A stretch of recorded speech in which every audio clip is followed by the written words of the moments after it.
define it.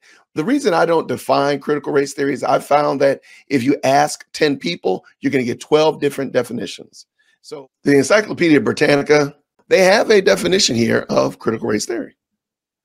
And I thought it was interesting. They call it the basic tenets of CRT.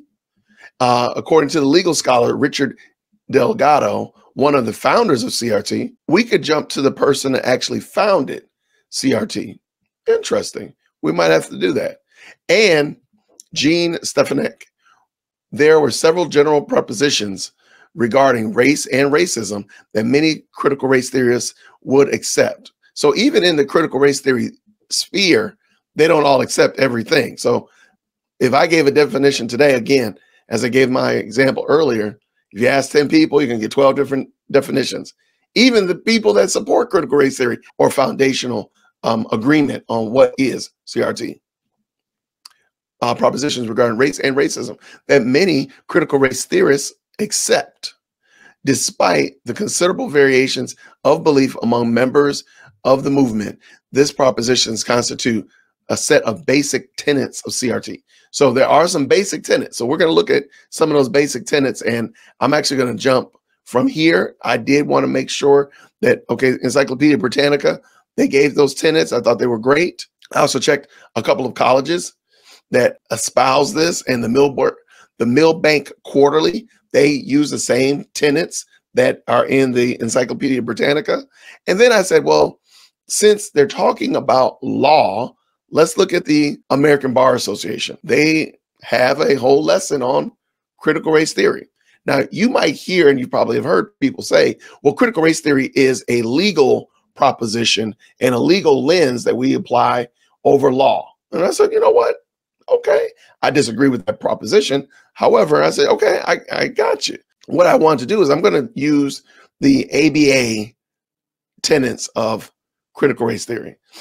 They're pretty robust. I will leave links to all of these, to the, of course, Encyclopedia Britannica, the Millbank Quarterly as well here. But I'm going to use the principles of critical race theory from the American Bar Association. One of the reasons is because you hear it used about often that it's just a legal framework. Well, if it's a legal framework, what are we doing with it in elementary school? Something to think about.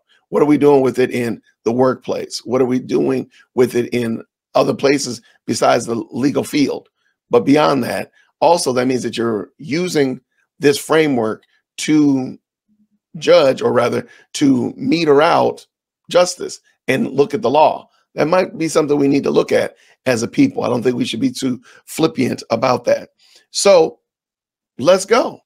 So while recognizing the evolving and malleable nature of CRT, scholar Kiara Bridges outlines a few key tenets of CRT, including, so these are the tenets that most people refer to and most scholars accept. It's accepted by the American Bar Association. So, hey, I think we can run with that. Let's let them tease it out and see what they say. Well, let's go.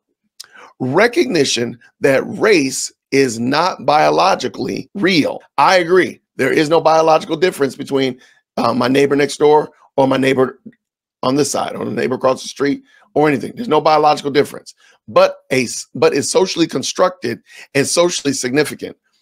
I think we get into some deep waters when we say, well, hey, there is no difference, but we're going to rely on some ancillary differences and build off of those cases. Because it's a social construct, something that we've made up, maybe, just maybe, we should not abide by that. Maybe, just maybe, we should ignore the social constructs and put those back in the proper box where they belong. Just my 2 cents. But let us continue. It recognizes that science, as determined in the Human Genome Project, refutes the idea of biological racial differences. I agree that there are no biological racial differences.